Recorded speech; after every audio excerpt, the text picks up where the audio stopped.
इस महीने की 25 तारीख से यानी कि 25 मार्च से दिल्ली में एक बहुत ही क्रांतिकारी योजना चालू होने जा रही थी। मुख्यमंत्री घर घर राशन योजना। जैसा कि हम लोग जानते हैं कि सरकार गरीबों को राशन देती है, सस्ता राशन देती है। अभी तक लोगों को राशन की दुकानों के ज़रिए राशन मिलता था। लोगों को राशन लेने में तकलीफ़ें होती थी, तरह तरह की लंबी लंबी लाइनों में लगना पड़ता था। राशन की दुकानों को पूरा महीना खुलना होता है। कई सारी राशन की दुकानें 2-3 दिन खुलती हैं महीने में। लोगों को राशन मिलता नहीं है। कई दुकानें जो राशन देती है वो उसमें मिलावट करती हैं, ज़्यादा पैसे लिए जाते हैं। तरह तरह की परेशानियां लोगों को होती हैं। तो दिल्ली सरकार ने काफ़ी लोगों से चर्चा करने के बाद कुछ वर्ष पहले ये समाधान निकाला कि अगर हम सीधे बोरी में पैक करके जितनी गेहूं बनती है उतना आटा और जितना चावल बनता है वो अगर बोरी में पैक करके उतना हर एक आदमी के घर भिजवा दें जितना उसका बनता है, तो लोगों को लाइनों में नहीं लगना पड़ेगा। वो सारी जो अभी राशन की समस्याएं वो दूर हो जाएंगी। उस मकसद से मुख्यमंत्री घर घर राशन योजना लाई गई थी। 25 तारीख से इसको लागू होना था। कल दोपहर में केंद्र सरकार से हमारे पास एक चिट्ठी आई है कि ये राशन योजना आप लागू नहीं कर सकते। क्यों नहीं लागू कर सकते? थोड़ा सा हमें धक्का लगा वो चिट्ठी, क्योंकि 5 दिन पहले लागू होने के केंद्र सरकार ने इसको बंद किया। क्यों नहीं लागू कर सकते? तो उस चिट्ठी में ये लिखा हुआ है कि इसका नाम मुख्यमंत्री घर घर राशन योजना नहीं रखा जा सकता। उनको शायद मुख्यमंत्री शब्द से आपत्ति है। हम ये कोई अपना नाम करने के लिए नहीं कर रहे। हम ये योजना कोई अपना नाम चमकाने के लिए नहीं कर रहे। हम ये कोई क्रेडिट के लिए नहीं कर रहे। उसमें ये भी लिखा हुआ है कि चिट्ठी में ये लिखा हुआ है कि लोगों को ये लगेगा कि ये राज्य सरकार की योजना है। हम ये अपने क्रेडिट के लिए भी नहीं कर रहे। कोरोना के कार्यकाल में भी हमने कहा था कि दिल्ली के अंदर आम आदमी पार्टी सरकार किसी भी क्रेडिट के लिए काम नहीं कर रही। क्रेडिट सारा उनका, काम सारा हमारा, जिम्मेदारी सारी हमारी। हम इसी प्रिंसिपल पे काम करते हैं।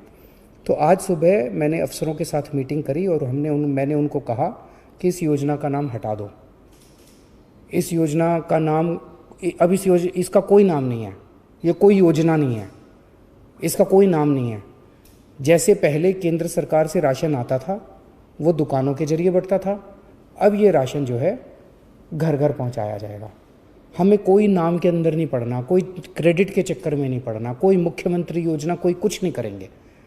तो मैं समझता हूँ कि इस निर्णय के बाद अब केंद्र सरकार का जो भी आपत्तियाँ थी वो आपत्तियाँ दूर हो गई होंगी और केंद्र सरकार अब इसको आगे लागू करना हमें अलाउ करेगी। मेरे लिए राशन माफिया को दूर करके गरीबों तक राशन पहुंचाना व्यक्तिगत स्तर के ऊपर मेरे लिए बहुत ज़रूरी है, मेरे लिए बहुत इम्पॉर्टेंट है, अहमियत रखता है। आज से 22 साल पहले राशन माफिया के साथ मेरा संघर्ष शुरू हुआ था। पहले मैं इनकम टैक्स में नौकरी किया करता था। उसके बाद नौकरी से छुट्टी लेके और फिर बाद में मैंने नौकरी भी छोड़ दी। मैंने दिल्ली की गरीब बस्तियों, दिल्ली के गरीबों के साथ मैंने काम करना चालू किया। झुग्गी बस्तियों के अंदर काम करना चालू किया। दिल्ली में नंद नगरी, सुंदर नगरी, सीमापुरी की झुग्गियों के अंदर काम करना चालू किया। वहाँ झुग्गियों के अंदर जब काम करना चालू किया तो पता चला कि लोगों को राशन लेने में काफ़ी तकलीफ़ें होती हैं। उन्हीं दिनों में सूचना का अधिकार कानून आया था। सूचना का अधिकार कानून इस्तेमाल करके जब हमने सरकारी रिकॉर्ड्स निकलवाए तो पता चला कि लोगों के झूठे दस्तखत करके, लोगों के झूठे अंगूठे के निशान लगा के लोगों के नाम पे किस तरह से राशन चोरी किया जा रहा था। बहुत बड़े स्तर के ऊपर लोगों को राशन मिलता नहीं था और लोगों का राशन चोरी हो रहा था। उसके खिलाफ हम लोगों ने आवाज़ उठाई। हमने व्यवस्था परिवर्तन के खिलाफ आवाज़ उठाई। हमने गरीबों को राशन दिलवाने के लिए काफ़ी संघर्ष किया। हमारे कई कार्यकर्ताओं पे उन दिनों में और गरीब लोगों के ऊपर राशन माफिया ने अटैक भी किया, हमले भी किए, लेकिन नतीजे कुछ खास नहीं निकले। हम व्यवस्था परिवर्तन नहीं कर पाए।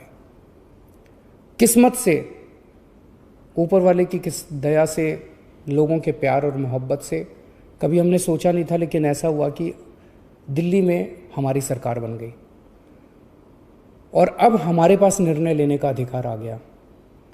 तो पिछले 3-4 साल से मैं व्यक्तिगत इस पूरे स्कीम के ऊपर लगा हुआ हूँ कि किस तरह से राशन गरीबों तक, साफ सुथरा राशन, अच्छा राशन ईमानदारी से पहुँचे।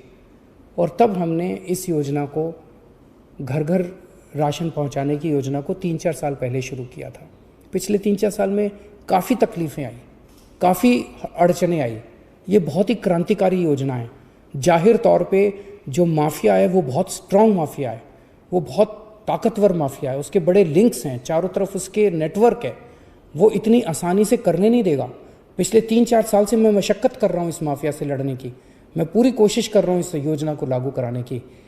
अब जबकि हमारा 20-22 साल पुराना सपना पूरा होने जा रहा था कि हम एक्चुअली लोगों के घर घर तक राशन पहुँचाने में सफल हो रहे थे, तो कल जब ये अड़चन आई तो थोड़ा सा दिल बैठ गया।